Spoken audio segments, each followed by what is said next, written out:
All right, Kevin, as I was saying, you're the first person I've interviewed whose life has already been chronicled. Your mate, from all the way back at elementary school, has sketched out from the earliest days up through your almost the current time. So the first thing I would do is offer you a chance to extend or correct that record. That record is exemplary, very accurate. It was written by a friend of mine who I've known since, well, actually second grade. He was a latecomer to the group of six friends that went through elementary school and high school together, and he wrote a very nice book telling the story of the six guys. And, Hackensack was relatively low income, and it was very important to get the right peers, and I was very lucky to have these five other guys that we kind of, by competition and support, got us through this, and we all did pretty well in life. And the amazing thing is you sort of stayed in touch with one another. Oh yes, absolutely. We're having a big reunion here in Ithaca on July 12th weekend, in case anyone who attends. All the six guys are going to be here, all six in fact. Pretty good.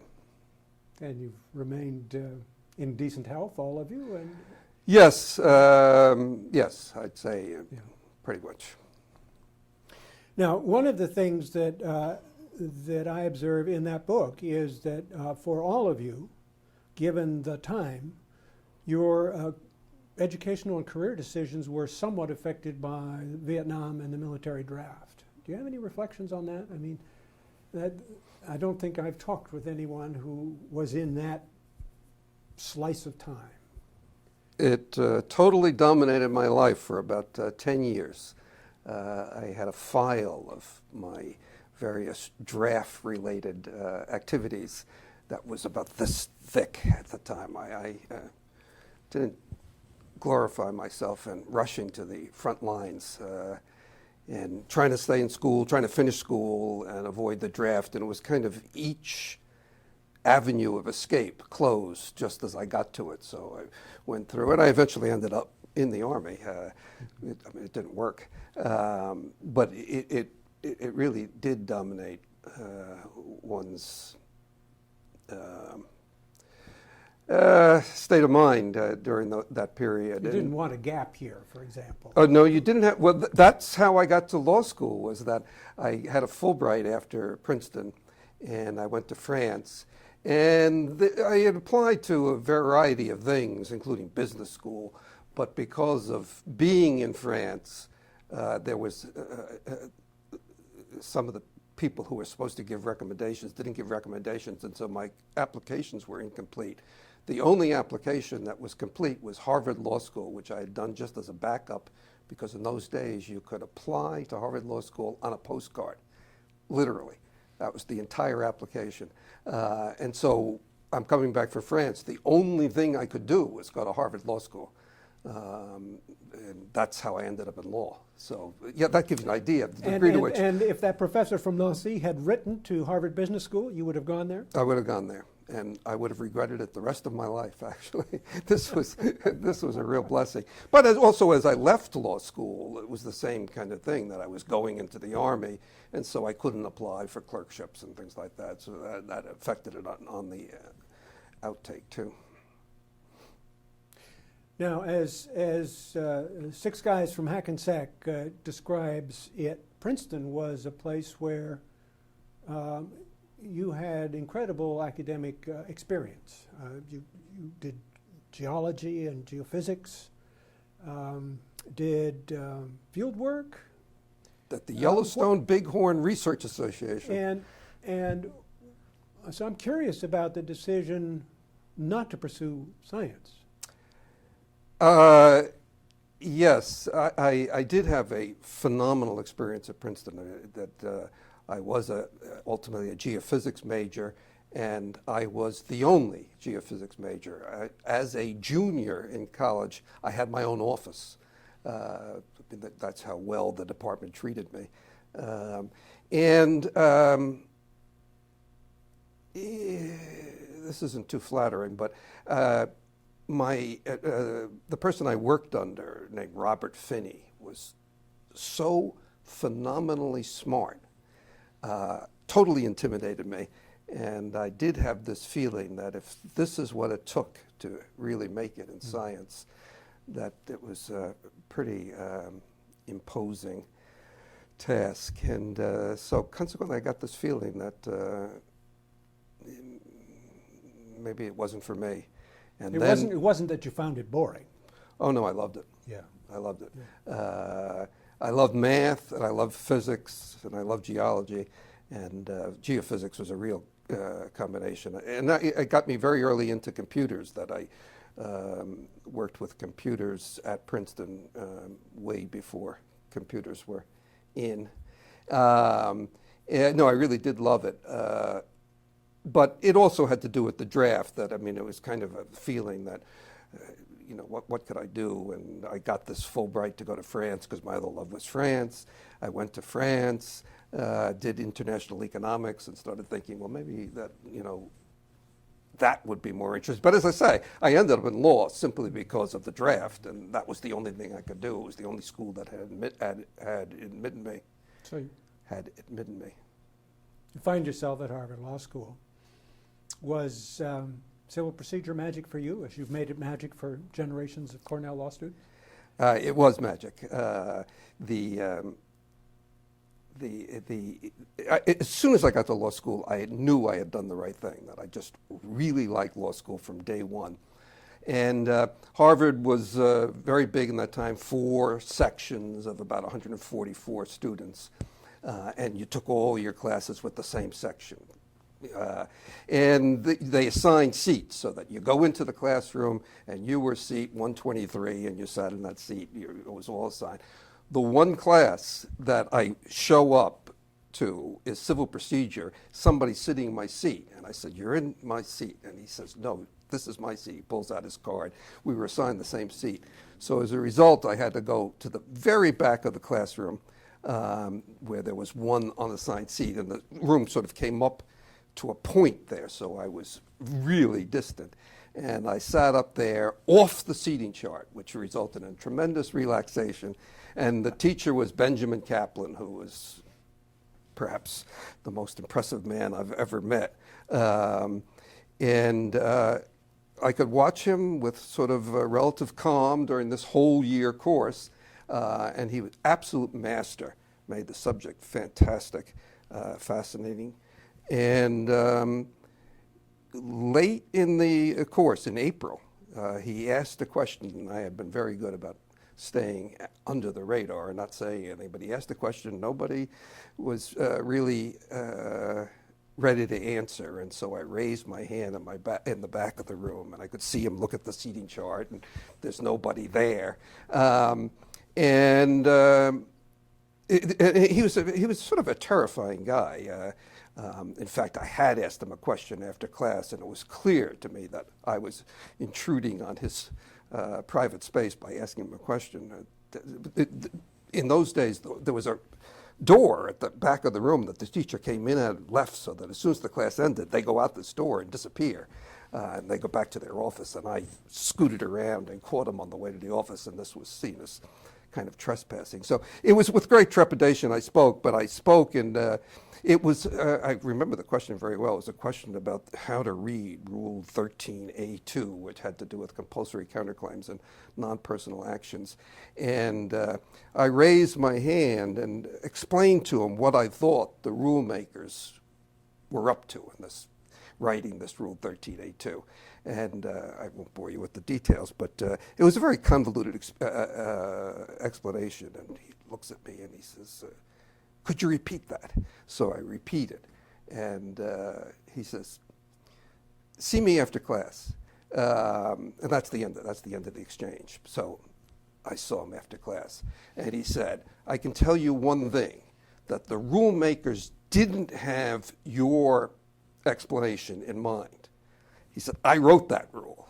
I can tell you that's not the case. But he said, but I want you to write this thing up, or write it up in the explanation that you gave, and give it to me. And so that night I wrote it up and typed it up and handed it in the next morning. And, you know, I mean, as I say, it was wrong. But he liked it. And as a result, he hired me as his research assistant. Eventually, I moved into his house. After I graduated, I worked as a research assistant on the restatement of judgments with him. And he got me the job here at Cornell. He eventually put me on the casebook with him, and it all came from that one day, the one time I spoke in civil procedure. So there's a story. It's a true story too. Now, you came to Cornell from practice. Was that a hard decision to leave practice and go into teaching? No, there too, fortuity played a big role. I had worked in the summer for Debevoise Plimpton in New York, and I decided that what I wanted to do was practice law in Paris. I was a phenomenal Francophile, and I had gone to school there, and I mean, I just love France. And so the idea was, and so I asked Debevoise Plimpton that had a small office in Paris whether they could guarantee my going to Paris.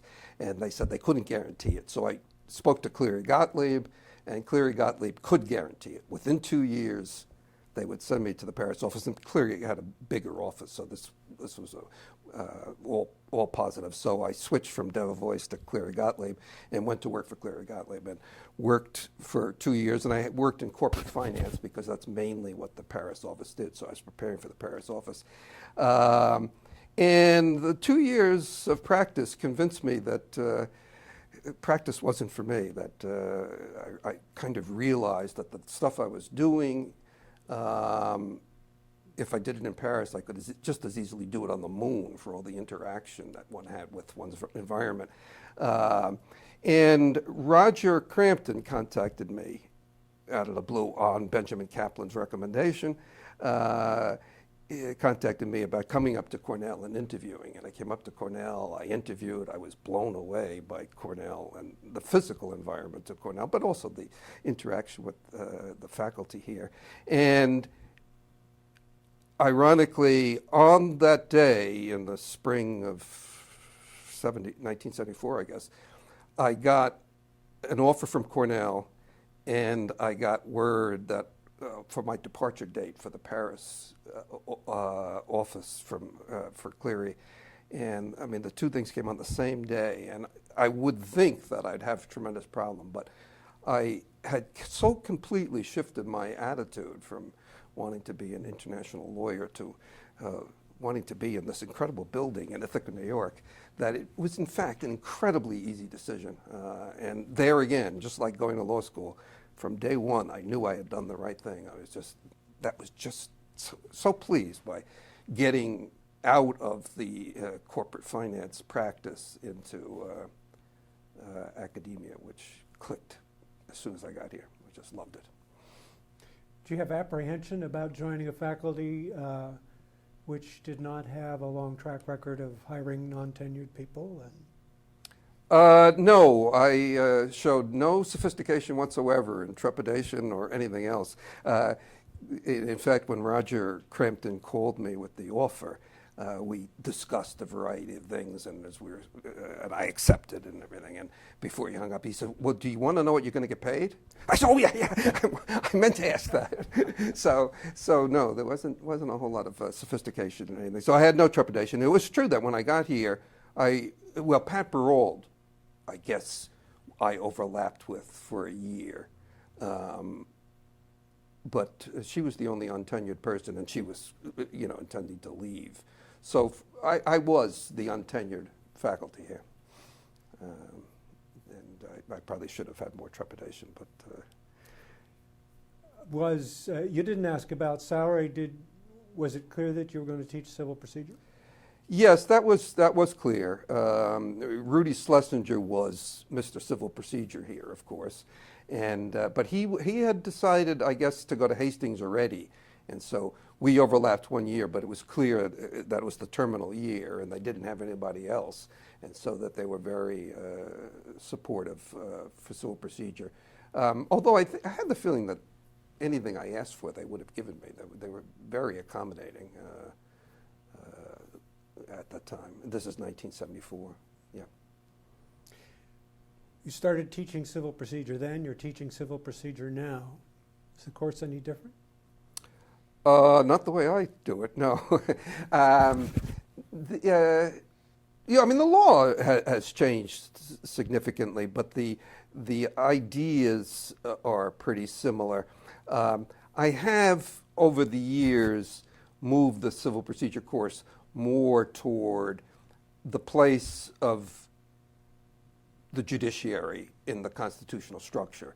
So it is more con law-like, certainly. So a lesser emphasis on the rules, more on things like jurisdiction, choice of law, Erie, res judicata, full faith and credit, things like that, so that the focus is more clearly structural. So I guess that's true. It's less procedure, more structure.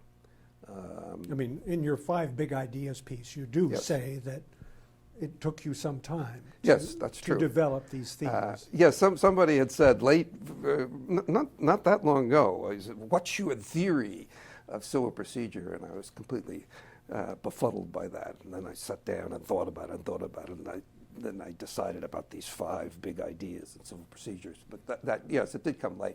Although that's, in general, I mean, one reason that I keep going in civil procedure is I keep seeing stuff I didn't see before. I'm currently writing a comparative and historical piece on res judicata that's trying to, synthesize and integrate res judicata into the rest of the law. And I tell you, I'm having insights that I never had before about the importance of res judicata and sort of the essence of res judicata. It kind of surprises me that all these years later. It's called wisdom. Well, maybe.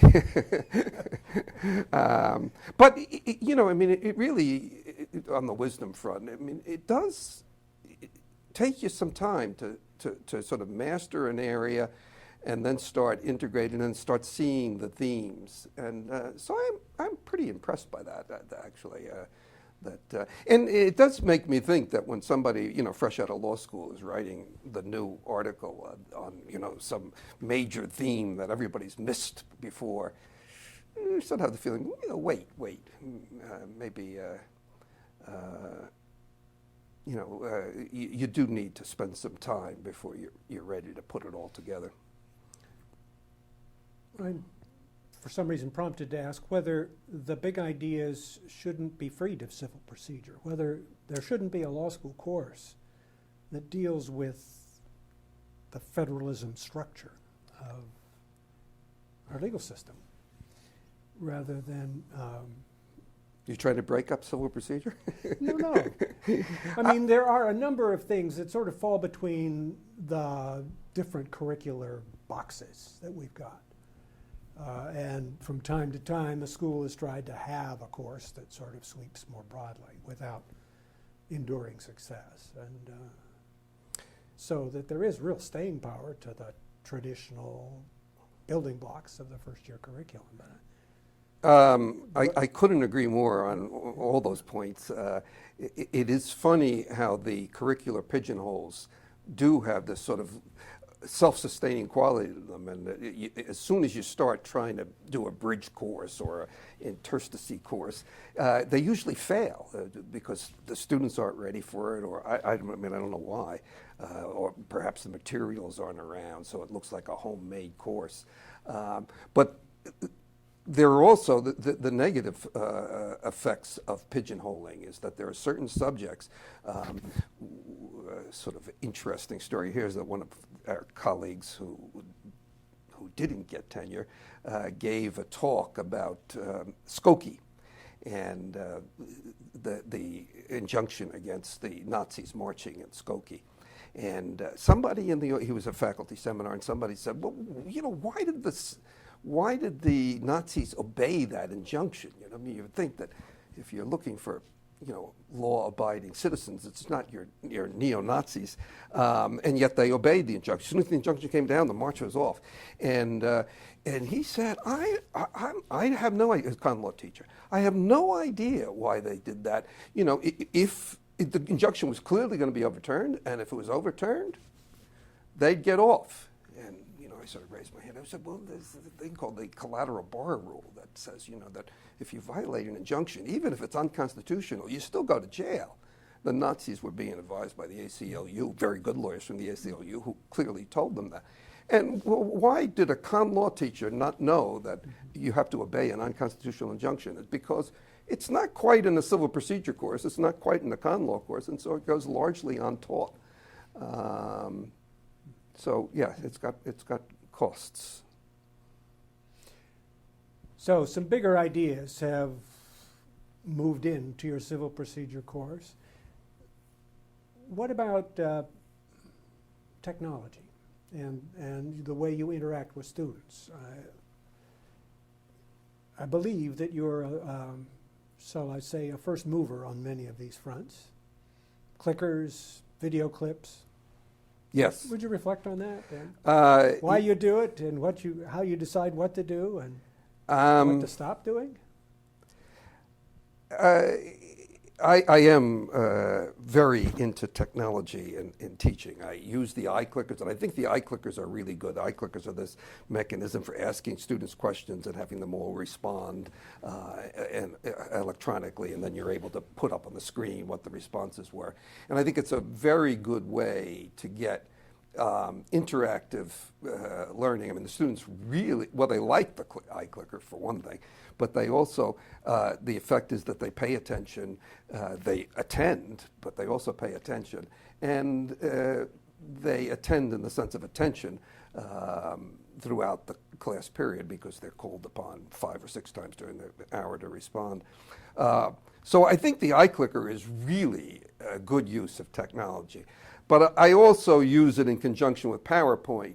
And the PowerPoint I am incredibly devoted to, and I love to interject video clips and all kinds of audio-visual aids, which I've accumulated over the years, so that there's no case that I don't have some interesting video or photo or something to put up. But that pedagogically I'm not so sure is good. I mean, I do this primarily for my own amusement, and I mean, I like it, and I like making the class visually attractive, and it also sort of takes a spotlight off me a little bit so that I can be a little bit more relaxed. So I'm not convinced that that is good pedagogy. Not only, do you get a little more involved with bells and whistles than with substance, but also, and much more importantly, it makes the class much more linear. That you have a PowerPoint and you have a beginning and an end point, and there's none of the kind of going off the tracks that you have in a really Socratic, well-taught Socratic class. And so there, I've done it because I've enjoyed doing it. So pluses and minuses. Have you played with nonlinear presentation? Yes, I have. And I'm able to make most of them linear regardless of how nonlinear they are. I've tried them all these different programs, Mind Map and Prezi and this and that. But it's hard to avoid I mean, once you've committed a thing to a hard form of PowerPoint or whatever, it's very hard to avoid not wanting to cover everything you've got there, and you're gonna do it regardless. On the other hand, I mean, when you sit in on other people's classes, it turns out that unscripted Socratic dialogue is kind of boring, at least when you're sitting in somebody else's class. So, I do tend to romanticize what I used to do without technology, and it might be, that it's also true that students have all kinds, a huge range of learning styles, and so for some of them, the video may be an avenue in that you just otherwise wouldn't have. So I'm not sure it's a gigantic loss, but it is a loss to some degree. What are the big ideas that inform nature, functions, and limits? Or perhaps you want to talk about the undergraduate course in which you've been a partner and a co-author. Yes. What got you doing that? Well, the funny thing there was that in the beginning, back in 1974, beginning of my career, Bob Summers was incredibly supportive and really interested in teaching and interested in mentoring. And so many conversations about teaching went on with him. This is something that doesn't go on so much anymore, that everybody's sort of an independent contractor. In 1974, you came in and you were entering this community, and the community responded by being very supportive and instructive.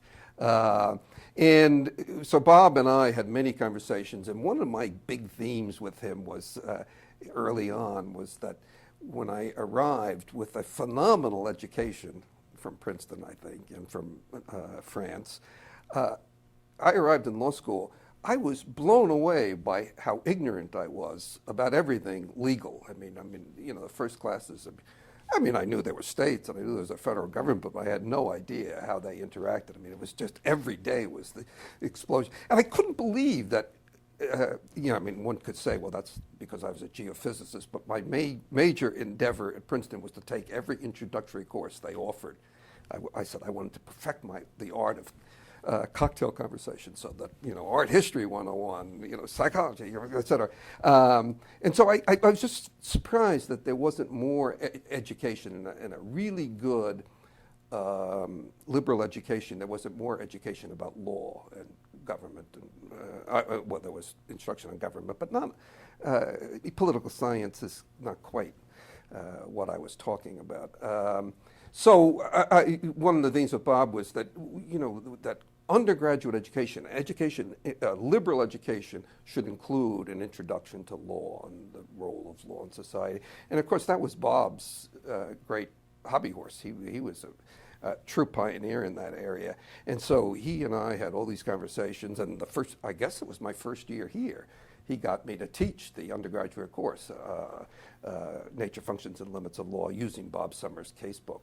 And it was just labor of love right from the beginning, tremendous hit with the students, tremendous hit with me, and it confirmed my impression that we were really delivering something to the students that made their undergraduate education a better education.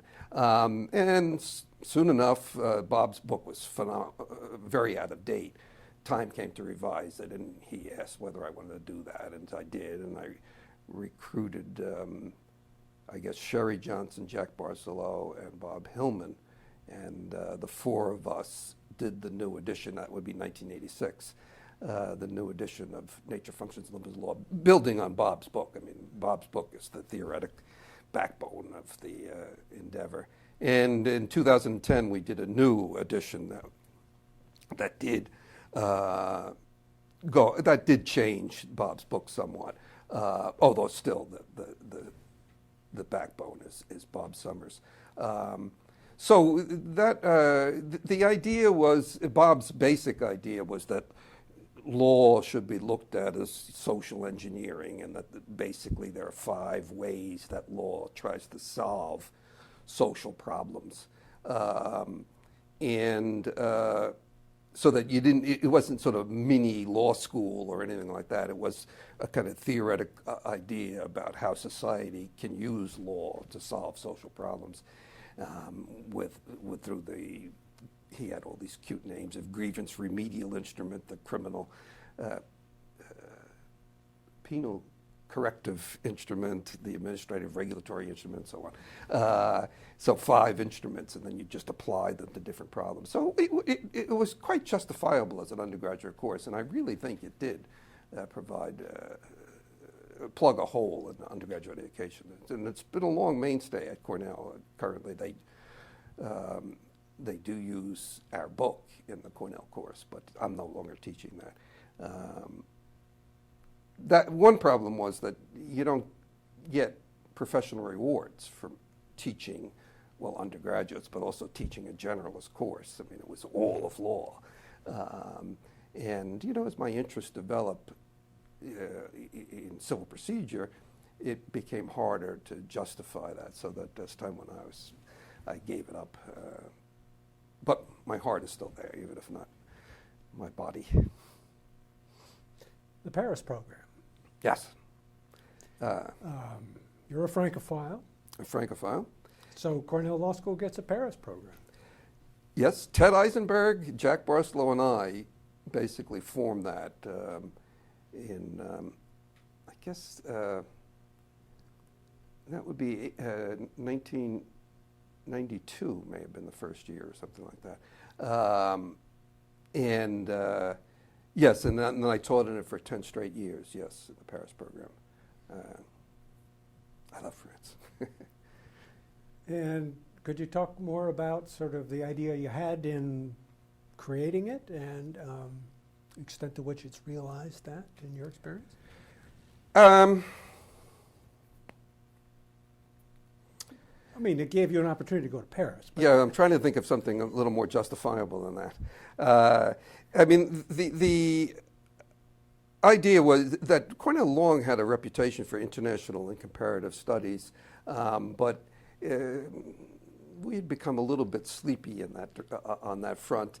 And the idea was to reinvigorate the international studies here by establishing a program abroad that would get students interested. And it really worked in that regard, that in the beginning, a huge number of Cornell students did it. And, you know, the time was right, the economy was right.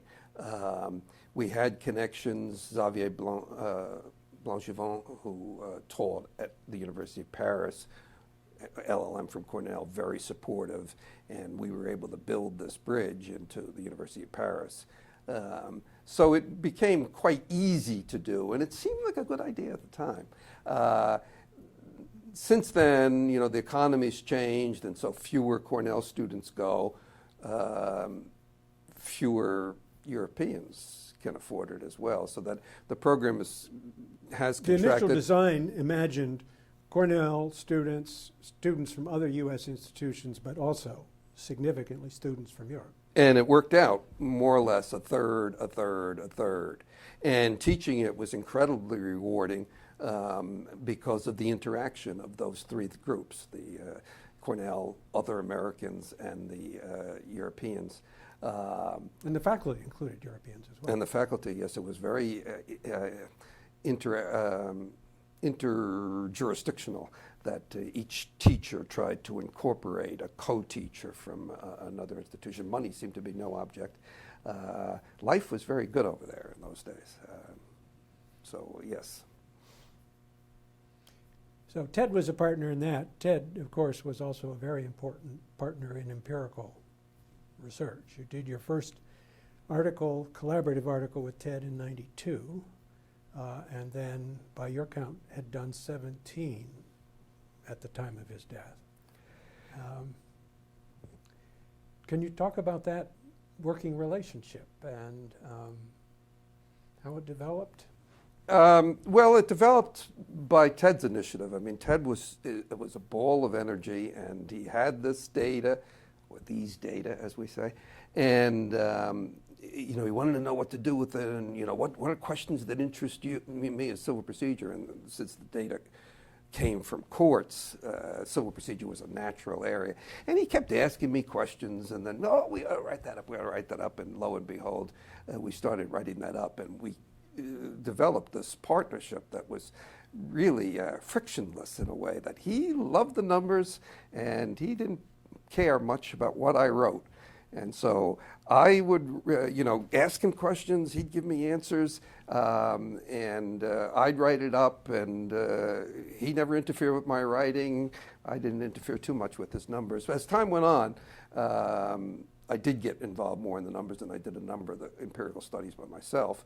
But in the beginning, it was a perfect division of labor, and he was just the ideal colleague. I mean, he was just so curious and so enthusiastic about everything, and he was also brilliant. That it was a great partnership, and so yeah, we did kind of pioneer empirical legal studies in the civil procedure area, yeah, I've gotten a lot of good returns from that as a result. Do you think it likely you'll do more without TED? No, actually, I don't. I was kind of, as I say, but my interests now have suddenly become doctrinal. And so, I mean, it's sort of being drawn away from that. But a lot of the fun was dealing with TED. I mean, and it's not the same without TED. I mean, as I said, I have done several articles, but I always knew that, you know, I'd be coming back to TED. I wasn't ready for a solo career. Let me shift to the university. Campus Code of Conduct. What got you into that thicket? Was it the Barbara Krause memo? No. No, you were on the committee. I was on the committee, yeah. Yeah. That they needed a lawyer to go on the, what is it? It's CJC, Codes and Judicial Conduct. Or Conduct. No, or conduct. No. But anyway, it's called the CJC committee, and that's Codes and Judicial Committee. Okay, and that's the committee that's in charge of the campus code. And the campus code was a mess that it had sort of grown over time and added stuff and put it just anywhere. And so it was in shambles when I got there, and our committee was in charge of amending it. And This is the code that deals with student behavior outside the academic realm, right? that's exactly right. So there is an academic integrity code, but this deals with students Campus code of, abusing one another or Yes. or stealing from the store or not going out of the building during a fire drill or public urination, the whole gambit. And one speaks of students, but applies to staff and faculty as well. it does. Well, in this current format, it also applies to conduct anywhere in the world, so that we've incorporated universal jurisdiction into the campus code. But when, I guess the Krause report, where she was trying to, I guess, take this out of the hands of the students. Well, the campus code is student-run, and it is very legalistic in the sense of being rights-based. It's kind of an adversary system, but people have rights. And the university didn't like that particularly, especially the rights part. And so the Krause report was a suggestion of getting away from that model into a model that would be much more paternalistic or maternalistic, as they said at the time, educational rather than punitive. And so there was a fight about that. And in connection with that fight, the decision was made to rewrite the code. And so that they gave me the task of rewriting the code, not supposedly making substantive changes, but reordering, integrating, smoothing out, and More coherent, more coherent. But that always involves some substantive changes, like we discovered public urination is covered, but public defecation wasn't covered, so we decided that we'd make a new provision for that. So there'd be substantive changes of that nature. And then after I finished that and started reporting to various constituencies, there were more substantive changes. So the code was significantly rewritten as a result. The extension of it to cover activity off university turf was a major change. That's a major change, yes. I justified that more as sort of that the lines that were drawn didn't make any sense. And so that if something happened in a university-owned fraternity house, it was covered. If it happened in College Town, it was not. Right. And that made no sense. Well, once you start rewriting that, then it becomes, what about people who, away study abroad or something like Rome, that? Yeah. Yes, right. So soon we had jurisdiction over those as well. And all that was a great success, and I was quite the toast of the committee as a result. But then came the sexual harassment problem, and I guess in 2011, and pretty much from nowhere, this became the central issue, that how to deal with sexual harassment was the term, but it meant sexual abuse, and as well as... Well, it was the Dear Colleagues letter that emanated from Department of Education. Yeah, although that was actually step two, that a number of women's groups on campus first raised the problem, and then came the Dear Colleague letter, which the women's group saw as really affirmation and support. So Cornell actually beat it, the OCR to the punch on that one. But that was in the April of 2011, I guess, the Dear Colleague letter came down. And so we had to rewrite it and rewrite the code in order to accommodate this. And one of the things was preponderance of the evidence rather than clear and convincing. We had always required clear and convincing proof. OCR wanted preponderance of the evidence. But they also wanted all other kinds of things, including the women's groups demanded that there be no students involved and wanted to, this was a student-run code. So that there were various incongruities between what they demanded for sexual harassment and what the campus code did.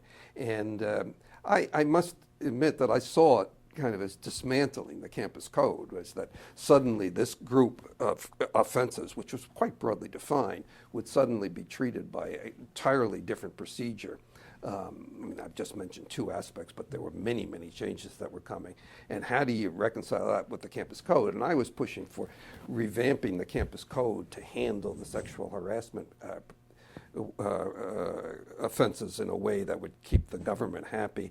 But push came to shove, and ultimately the university administration decided to take sexual harassment out and put it into a university policy, policy 6.4 of the university, and in sort of a what a lawyer would call a lawless way, handed it over to administrators to just investigate, adjudicate, same official investigating and fact-finding and adjudicating.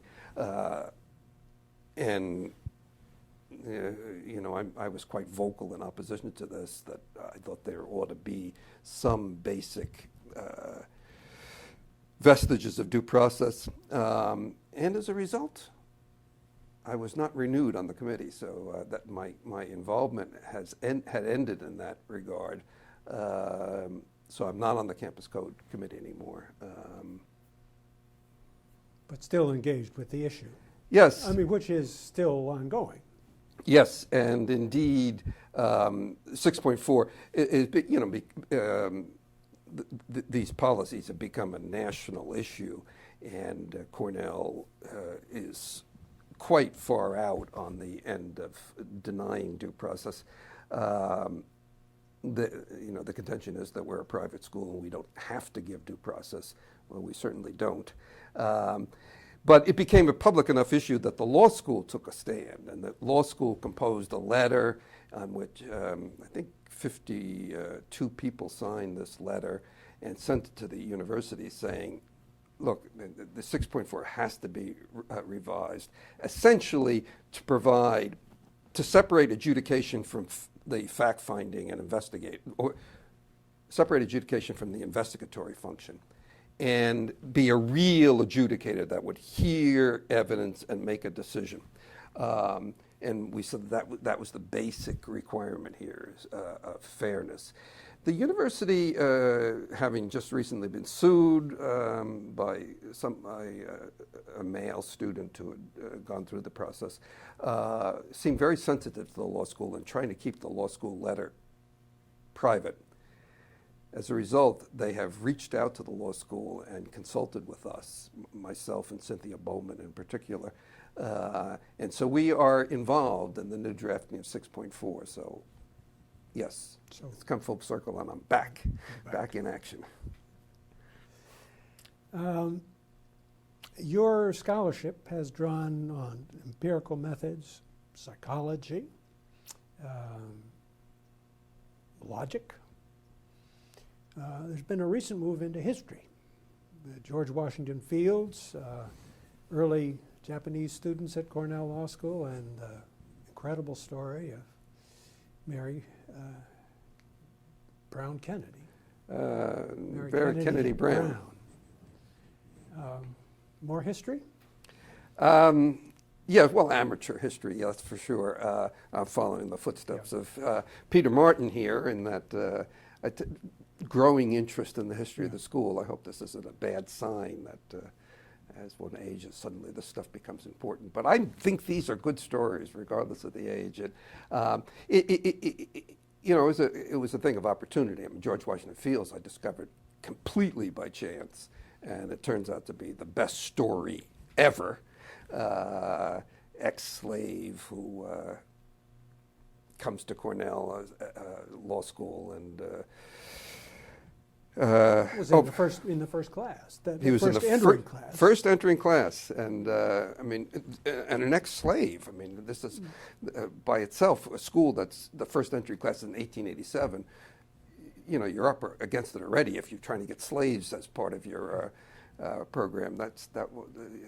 You know, I mean, it was truly unusual. He was obviously a very young slave who went to law school very late, so that the supply is relatively limited. But he's just such an incredibly impressive guy that overcame obstacle after obstacle with this, you know, good humor that, I mean, model for everyone.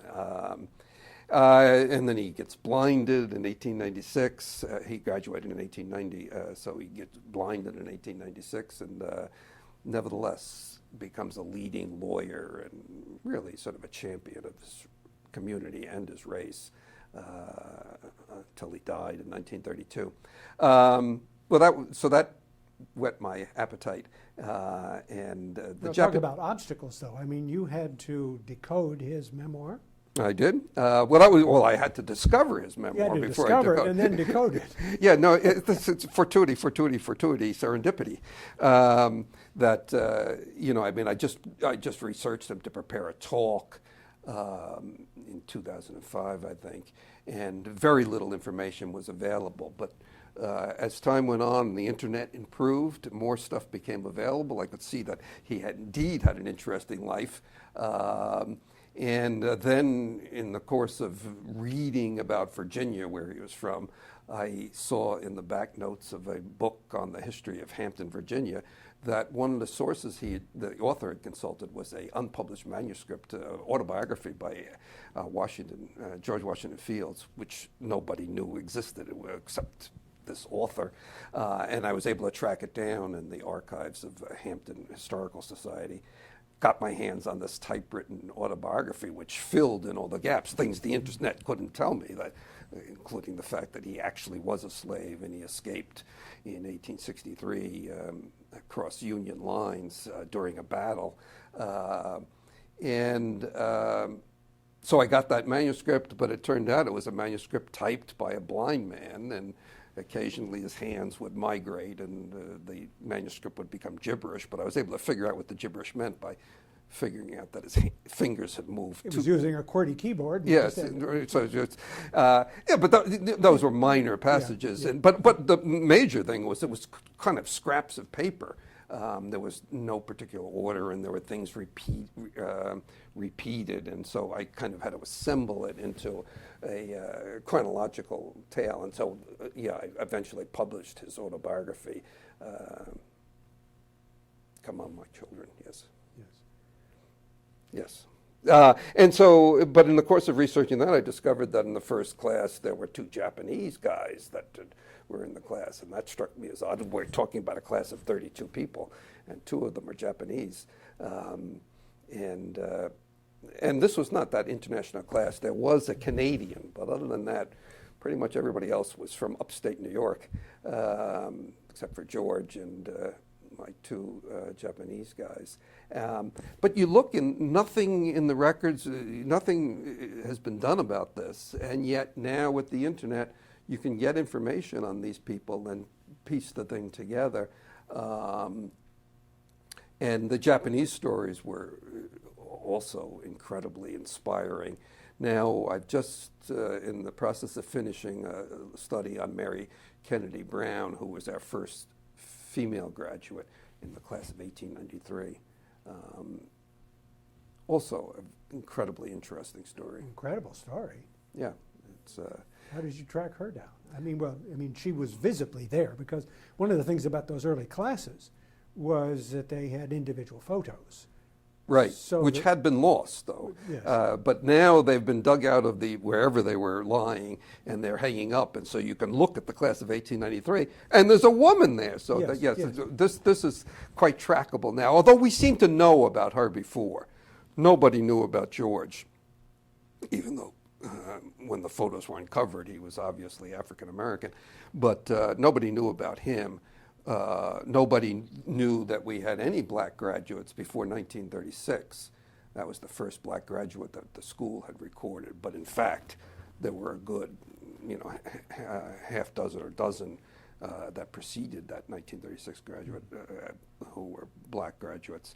But we didn't code by race, so there's no way to uncover who the black graduates were. But the woman we knew was a woman, and we knew that she was 1893, but nothing was known about her. And there, the internet today, you can find out a lot about people. And she had this very glamorous lifestyle. She came to the law school as a rich widow, and went through law school, had a career, practiced with Clarence Darrow in Chicago, and then married an English aristocrat who went down with his ship, and then married a German count whom she never spoke of later, so I assume that wasn't a happy marriage. But in any case, had this... Or it may have hit the rocks of World War I, right? Well, yeah, that could be. Could be. And she stopped calling herself Countess also, which I suppose may have had something to do with World War I. The glamour of a German nobility probably wasn't too high post-1914. Consulting, you did some consulting with TED. You've done some consulting since then. Has that been an important part of your professional life? Yes, I'd say it was. I mean, I've never, really sought it out, as some people do. But, It seeks you out. It seeks you out, and just sort of at the right trickle. It turns out to be, surprisingly enough, very lucrative. But it's also very educational. I mean, I've never had a dull consulting job, and learned a fair amount from it. The article I wrote before this one on res judicata had to do with international class actions and what you do about class members who were from other countries who were wronged abroad by a foreigner. So it's a foreigner suing a foreigner for a U.S. class action. Yes, in a U.S. class action. It's for an antitrust violation or securities violation. It's called F cubed because it's a foreigner suing a foreigner for a foreign transaction in an American court as part of an American class action.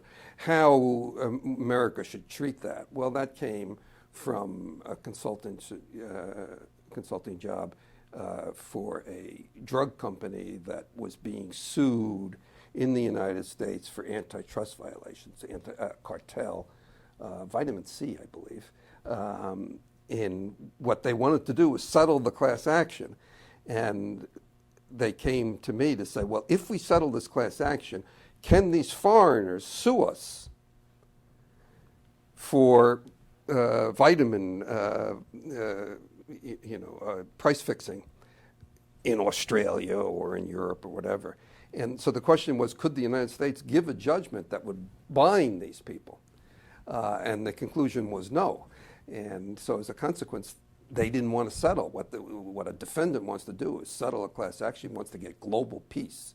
That, he settles, he pays millions and millions of dollars, but he's not going to be sued again.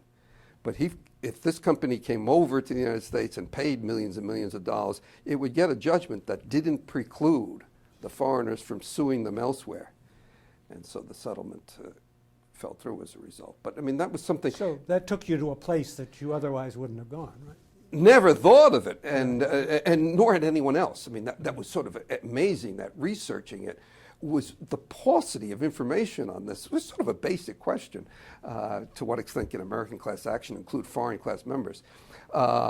So this was around 2000, and nothing done on it. And so I researched and did all kinds of comparative research. Actually did this with Jack Barcelow, and we had a very good relationship on this task. And we're able, to conclude from scattered case law and general theory what would happen. Well, since then, this has absolutely exploded. And just this year, I was consulted by another company for the same thing, and I was able to come up with about 10 articles that have been written on it all in the last few years, that this had become a very big topic. And so there was an example where consulting really did make me see things that I hadn't seen, or no one had seen. You've had a chance to observe students as they have changed over time. Any reflections on Cornell Law students in the 70s, Cornell Law students today? I think the law students of today are better. We had very good law students in the 1970s, but as you got to the bottom of the class, there were people, who were having lots of difficulties. I find now that we get better students, that they're more clumped, so that their numbers and everything else are quite narrow band. But the result is that everybody here really should be here, and does a very good job. I think, they say now that the numbers are sort of tailing off with the economic crisis, that we're not getting as many stars as in the old days. But as far as the bulk of students go, I think it's been pretty much a steady improvement over the time I've been here. I find the students here incredibly impressive. And their degree of willingness to engage in the class is? I find it very good, and probably improved as well. I suppose politically they seem more conservative.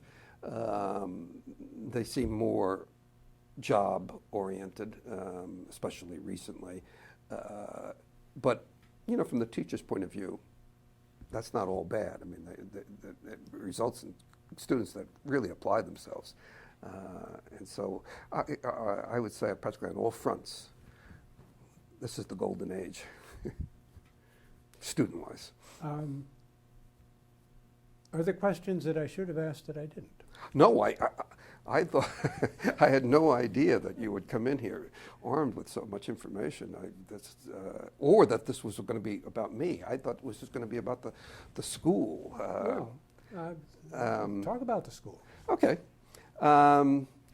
So this is what I was going to ask you. That I thought you were going to ask. The school is a very different place. The faculty is very different. I mean, you would not have been hired. You wouldn't. Oh, no, right. Today. Yeah, that would be a terrible mistake. No, that's for sure. And I certainly would not. Yeah, we're hiring a different breed. But the whole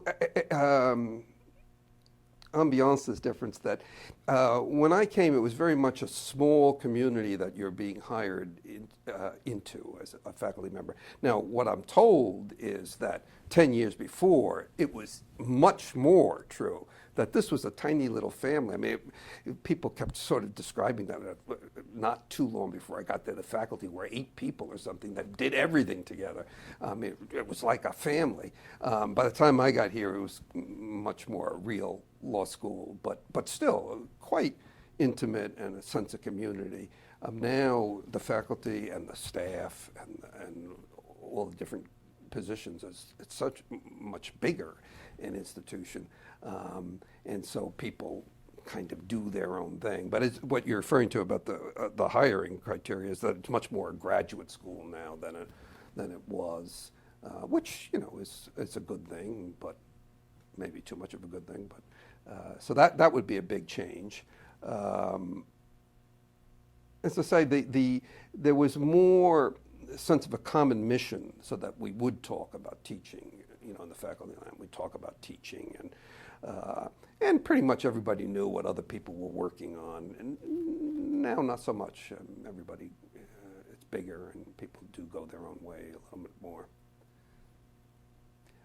I think that's a flip of greater diversity of interests and yes. projects and larger student body, huge graduate student population. Yes.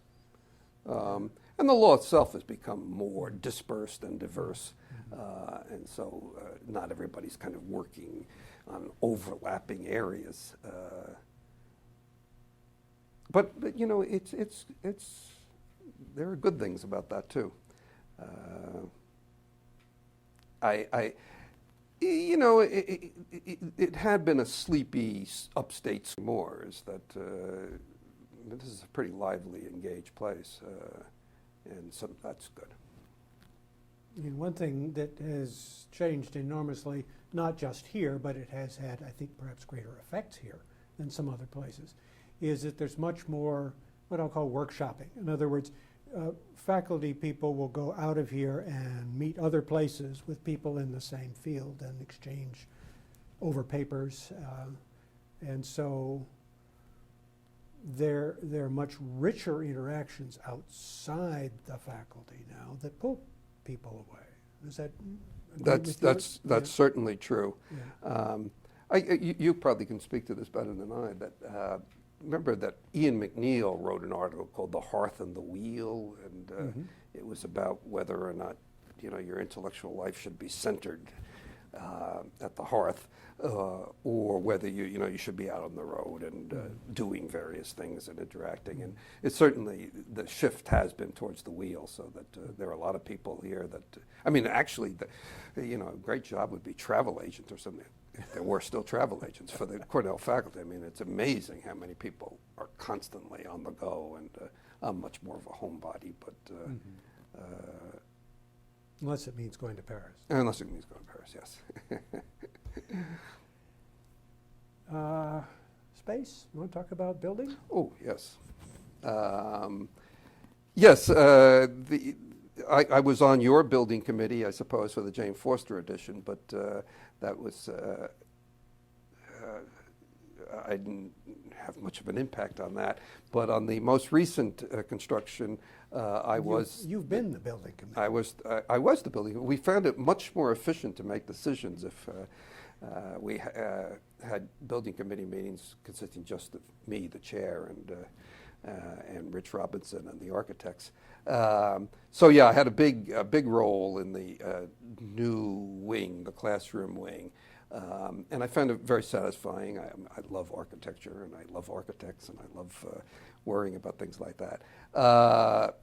But we're now thinking about we're not thinking about, but planning the Hughes Hall renovation, where we take over Hughes Hall and try to figure out what to do with that.